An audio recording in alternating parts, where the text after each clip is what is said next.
بہت بڑی چیز سے متعلق ہے، چھوٹی موٹی چیز کے متعلق ہو تو اس کو عرض بھی کر دیں۔ تو بار بار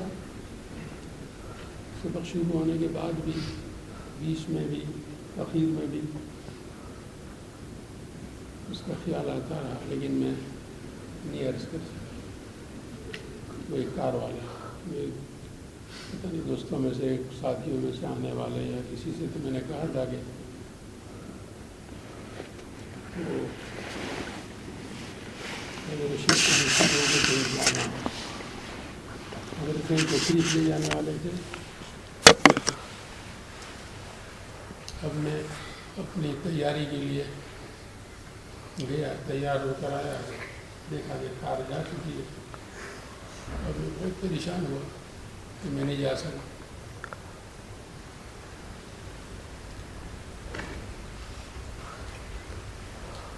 تو اسی پریشانی میں آنکھ کھل گئی، پیشاب استنجا کی، پھر لے گیا، تو پھر اسی کار کی طرف 2 بار سننے کی بات۔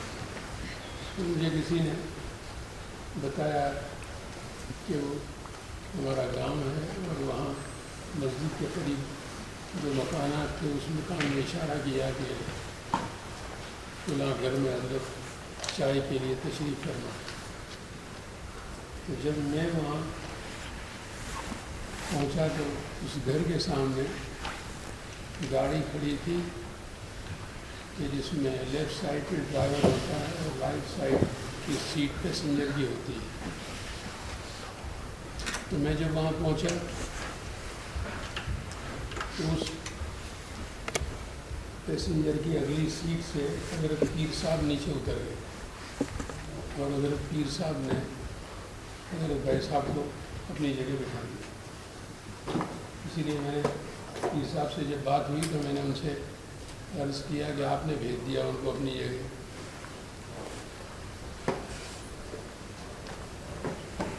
تو میں یہ دیکھ رہا ہوں اور اس کی 1-2 رات آگے پیچھے کینیڈا میں حضرت بھائی صاحب کی صاحبزادی عائشہ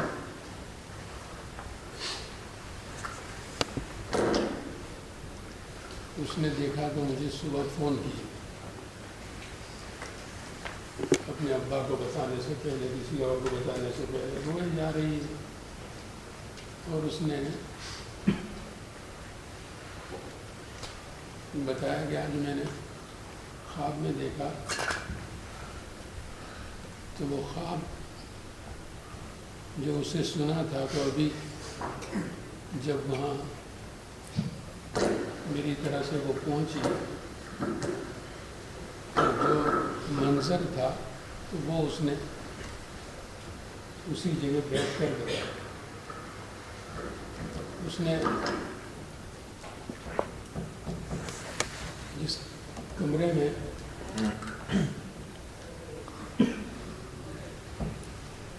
وصال ہوا، جس چارپائی پر وصال کے بعد رکھا گیا، جو ہمیشہ کے لیے آپ کا بستر تھا، تو اس چارپائی کے متعلق وہ بتانے لگی۔ وہ ضرورت نہیں ہے اس کی، اسی وجہ سے سب پریشان ہیں، چھوڑ دیں۔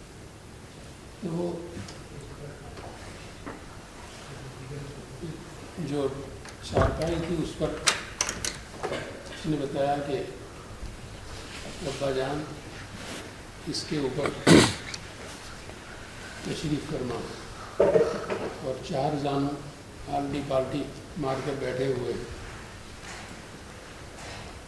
گھر میں جو عام طور پر ان کے پہننے کے کپڑے تھے اس میں نہیں ہے، باہر جانے کے لیے جس طرح تیار ہو کر جاتے ہیں، کرتا پائجامہ، اوپر بھی سویٹر وغیرہ کی طرح کوئی چیز، ٹوپی، سب پہن رکھا ہے، اور چارپائی پر 4 زانوں گردن جھکائے مراقبے کی شکل میں تشریف فرما۔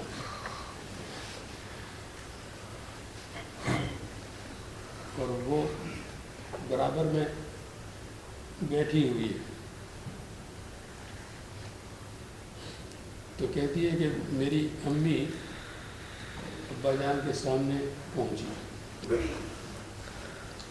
اور پوچھتی ہے کہ عبدالحلیم آئے گا، عائشہ آئے گی تو کس کمرے میں سوئے گی؟ انہیں کو جانا تھا، وہاں بھی تو جو مقیم ہیں سب کے کمرے، یہ کینیڈا سے عائشہ جانے والی تھی، اور عبدالحلیم آئے گا اور عائشہ آئے گی تو کس کمرے میں سلائیں گے؟ تو فرمانے لگے کہ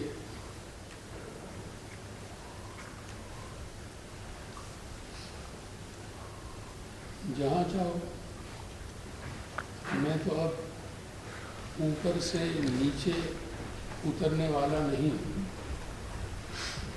یہ سن کر وہ کہتی ہیں کہ میں اپنے دل میں یہ سوچنے لگی کہ جہاں اوپر بیٹھ کر تشریف فرما ہے، وہ پیر کی تکلیف کی وجہ سے ہمیشہ ہماری طرح سے دوڑ کر اتر تو نہیں آتے تھے، تو اس لیے کہتے ہیں یہ مراد ہے ان کی کہ یہاں اوپر ہی ان کو بھی بیٹھنا ہے، اوپر سے نیچے اترنا نہیں ہے۔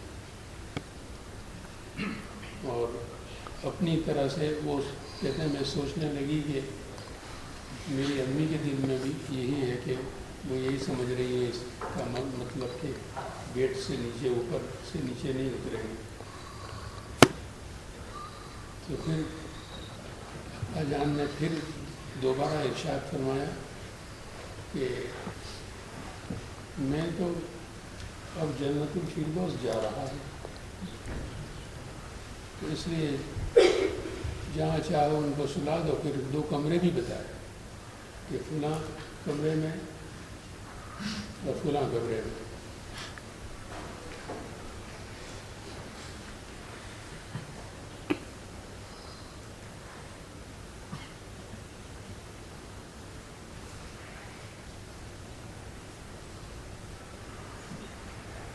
تو یہی بستر جس کے متعلق اس نے دیکھا،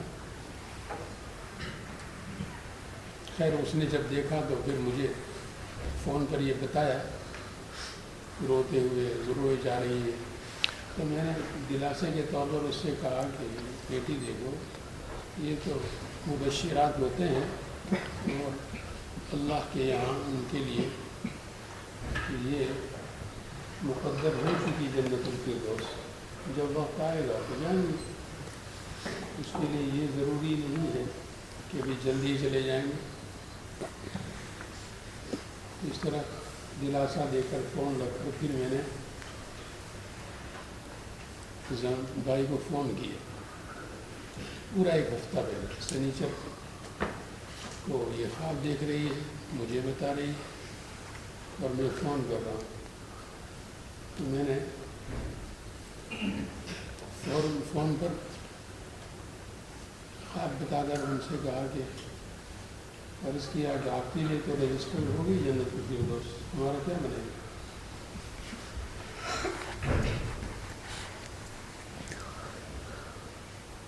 پھر مجھے پوچھنے لگے کہ آپ نے کیا تعبیر دی؟ میں نے کہا کہ جو بات ہوئی تھی بیٹی سے وہ بتایا، پھر اس کے بعد فرمایا کہ وہ لکھنؤ میں تو بڑا جلسہ ہے، وہاں بڑے ندوی حضرات کو ایوارڈ دیے جا رہے ہیں، تو اس میں سراج القاری ان کو ہر ایک کو ایک نسخہ پیش کرنا ہے، اور ابھی چھپی نہیں ہے، چھپ چکی ہے، جلد بندی نہیں ہوئی ہے، تو دہلی فون کر کے اگر ان سے جلدی کرنے کے لیے کہا جائے کہ وقت پر کتنے 2 درجن نسخے تیار کر کے دے دیں، اور پھر ہمارا ترجمۃ القرآن وہ بھی 1 نسخہ ان کو پیش کیا جائے، تو ان شاء اللہ میں بھی فون کرتا ہوں۔ اس کے بعد پھر جب خود عائشہ نے ان فون کیا کہ ابا میں نے اس طرح خواب دیکھا اور اس طرح چچا نے اس کی تعبیر چچا کو سنایا، تو پوچھنے لگے کہ انہوں نے کیا تعبیر دی، تو بتایا کہ یہ انہوں نے دلاسا دیا۔ تو سن کر فرمانے لگے کہ ہاں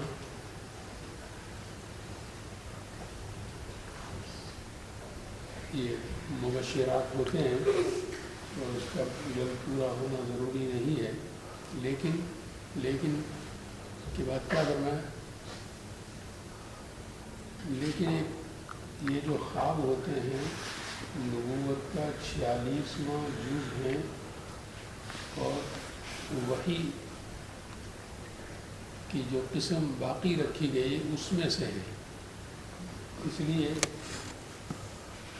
یہ ایک طرح سے امانت ہوتے ہیں۔ اس لیے میں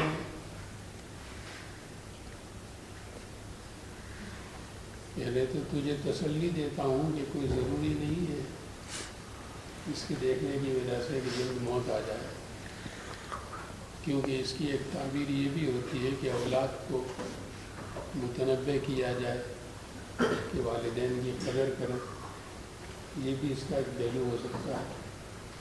لیکن کیونکہ یہ ایک امانت ہے، اس لیے میں تجھ سے صاف صاف یہ کہہ رہا ہوں کہ دیکھ میری عمر 70 برس ہو چکی ہے، 70 برس سے زیادہ ہو چکی ہے، اور میں اپنے تمام کاموں سے فارغ ہو چکا ہوں اور میں اپنے رب سے خوش ہوں، اور وہ بھی مجھ سے خوش ہے۔ اس لیے اس کے معنی یہ ہے کہ میرے جانے کا وقت قریب ہے، لیکن اب کس وقت جانا ہے وہ تو مالک ہی جانتا ہے۔ پھر فرمایا کہ میں خوش اللہ کا اس لیے ہوں کہ اللہ نے میری تمام تمنائیں پوری فرمائی، ماہر کے بارے میں یہاں یہ کام سارے مکمل ہو چکے، تمہاری بھائی بہنوں کی سب کی، بھائیوں کی بہن کی سب کی شادیاں ہو گئی، وہ صاحبی مکان ہو گئے، صاحب اولاد ہو گئے، تو میں ہر طرح سے فارغ ہوں، تو اس لیے میرے لیے یہ بلاوا ہو سکتا ہے۔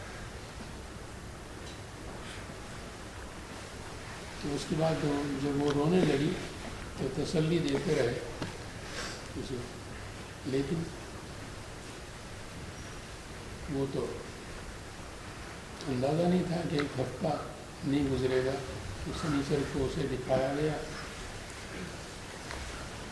نے والدہ صاحبہ کے بارے میں پہلے بھی سنایا تھا کہ وہ بلا رہی تھی، ابھی ایک ہفتہ نہیں گزرا کہ سنیچر کی صبح کو وہ 10 بجے سبق پڑھاتے ہیں، حدیث کا سبق پڑھایا 10 بجے، پھر اس کے بعد معمول کے مطابق کھانا کھایا، آرام فرمایا، ظہر کی نماز پڑھی، اور ظہر کی نماز کے بعد ان کا ایک معمول تھا کہ 1.5-2 گھنٹے قرآن کریم بن نظر کھول کر کے تلاوت فرماتے تھے، 1.5-2 گھنٹے۔ تہجد کے پارے الگ، حضرت شیخ الاسلام کی طرح سے نمازوں کے پارے الگ، اور یہ بن نظر کا معمول ہمیشہ کا روز کا معمول، اور اس کی جگہ بھی الگ جہاں کسی کا آنا جانا نہ ہو۔ وہاں جب سابقہ جو مسجد کی جگہ تھی تو وہاں پھر وہ تلاوت فرماتے رہے۔ دفتر سے کوئی شخص کیا، کاغذ لے کر وہ پیش کیا، پڑھا، اور پڑھنے کے بعد ابو الحسن جو لے کر گئے تھے ان سے فرمانے لگے کہ یہ گرمی لگ رہی ہے، تو انہوں نے عرض کیا کہ حضرت میں کچھ خدمت کروں آپ کی، آپ لیٹ جائیں. تو اس کے بعد آنے لگے. بارش نہیں ہوئی بہت دنوں سے، گرمی لگ رہی. پھر فرمایا کہ اچھا بھائی چنا شریف اٹھا کے رکھ دو اور ویل چیئر لے آؤ. تو ویل چیئر لے کر آئے، اس میں شریف لے گئے دروازے تک، انہوں نے چھوڑا اور اس کے بعد اتر کر پیدل خود چل کر اندر تشریف لے گئے.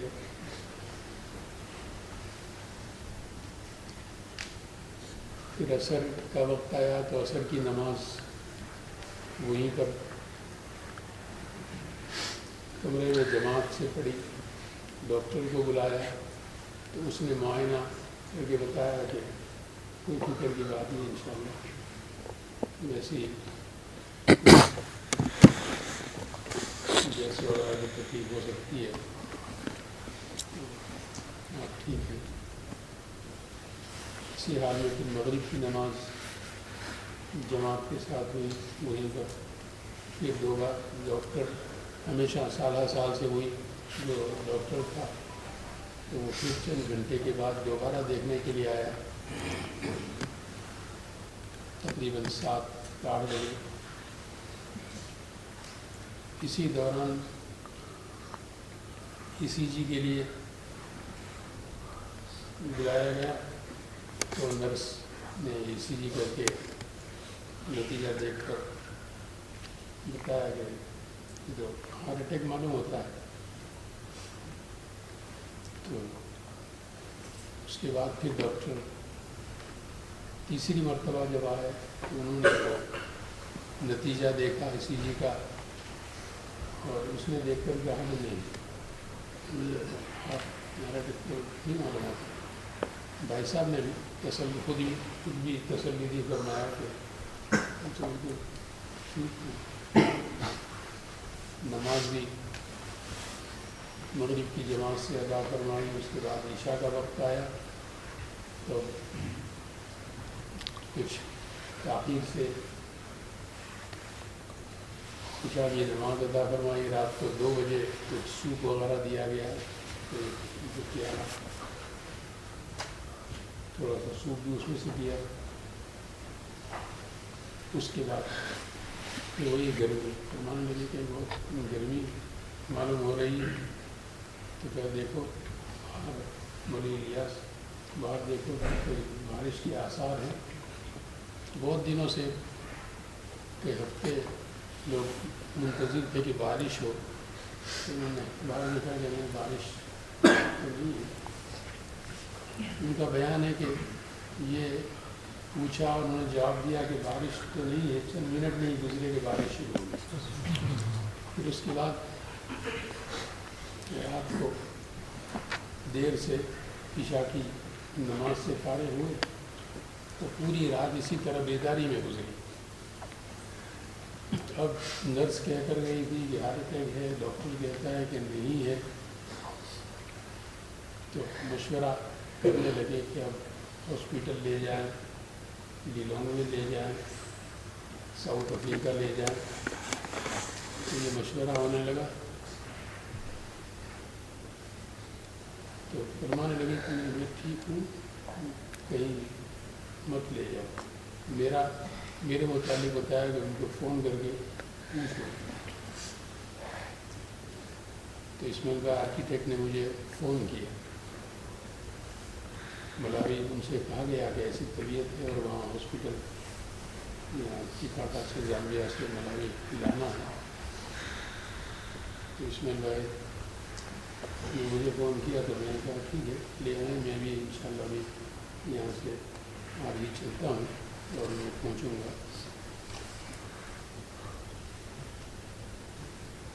اس کے بعد میں تیار ہو کر فارغ ہو کر سوچ رہا تھا کہ میں فون کر کے گاڑی میں لندن کے لیے نکل جاتا ہوں. اتنی دیر میں دوبارہ فون آ گئی. اللہ کو پیارے ہو گئے تو جس جگہ وہ جو مجھے فون کرنے کے لیے بات چیت ہو رہی تھی اسی دوران فجر کی نماز کا وقت ہوا. فجر کی نماز اسی جگہ کمرے میں جس بستر پر جس حال میں وہ بیٹھے ہوئے تھے قبلہ روح تیار ہو کر عائشہ نے جیسے خواب میں دیکھا تھا تو اسی حال میں وہاں نماز پڑھی اسی جگہ اسی اور ساری رات تو اس بستر مرد پر گزری. اور اب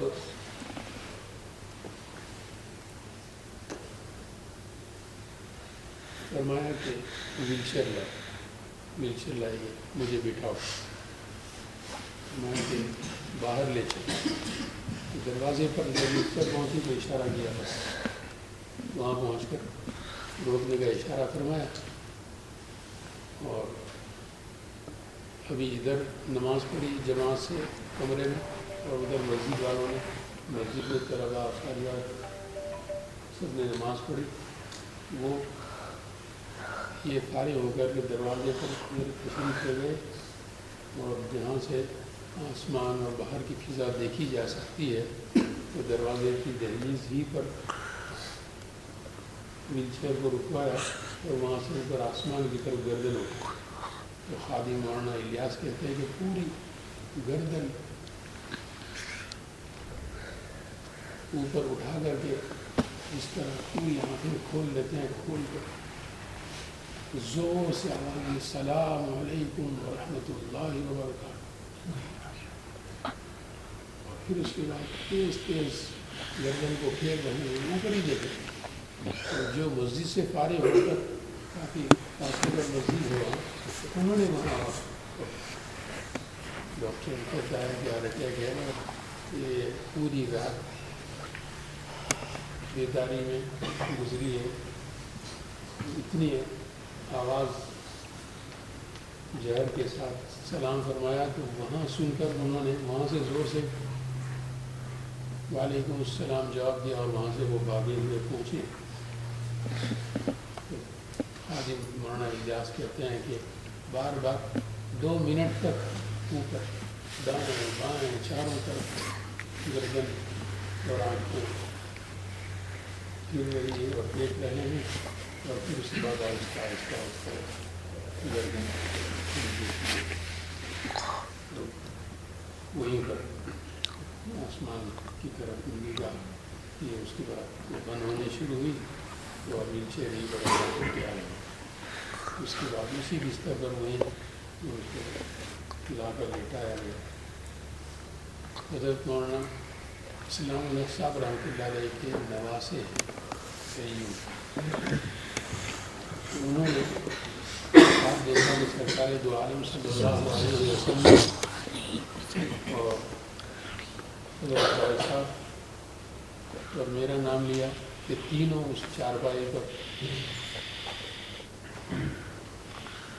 بیٹھے ہوئے اور ادھر تو ایوب آپ صلی اللہ علیہ وسلم کے چارپائی پر یہاں دیکھ رہے ہیں ساتھ اور ادھر مولانا نعیم صاحب موزمبیق میں. انہوں نے دیکھا اسی رات کے مکان کے پیچھے بہت بڑا اجتماع ہے اکابر کا اور اس کی حضرت شیخ الاسلام مولانا مدنی قدس سلوک صدارت فرما رہے ہیں. اور سب ایک یونیفارم میں ایک لباس میں سعودی کرتے اور سر پر سفید امام تمام اکابرین پوری فضا ان سے بھری ہوئی ہے. اور وہ کسی کے انتظار میں ہے. اتنی دیر میں حضرت بھائی صاحب وہ سعودی کرتا اور سر پر امامہ باندھ کر باہر تشریف لائے. حالانکہ عمر بھر انہوں نے یہ کرتا پہننا نہیں ہے. وہ اپنے جو ہندوستانی پاکستانی علماء کا جو کرتا ہوتا ہے لمبا جس کی دونوں طرف پٹن ہوتی ہے تو وہی ان کا لباس رہا. یہ سعودی کرتا نہیں پہنا. مگر مولانا نعیم صاحب نے دیکھا کہ حضرت بھی وہی کرتا اور امامت پہن کر باہر تشریف لائے اور جیسے ہی باہر نکلے کہ سارا مجمع اٹھ کھڑا ہوا. جن کو سلام فرمایا تھا السلام علیکم ورحمۃ اللہ وبرکاتہ ان کے ساتھ تشریف لے گئے. اب غسل و کفن ہو گیا. سب آ رہے کفن میں ملبوس کمرے میں اسی چارپائی پر ہے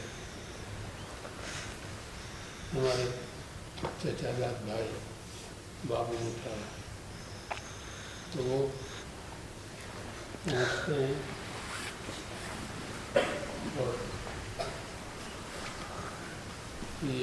وہ ابھی اسی ہفتے حج سے فارغ ہو کر پہنچے تھے. تو فرماتے ہیں کہ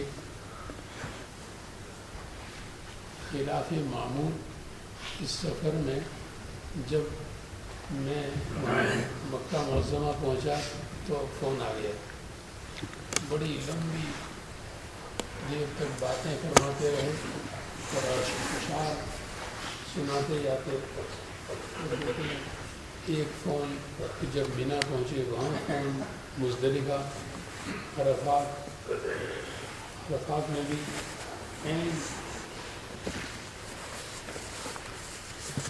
وقوف عرفہ کے وقت میں جیسے ہی وقوف عرفہ کا وقت شروع ہوا کہ فون آیا اور روئے جا رہے ہیں اشعار پڑھے جا رہے ہیں. تو کہتے ہیں کہ اس وجہ سے مجھے جب میں پہنچا تو بھی اختیار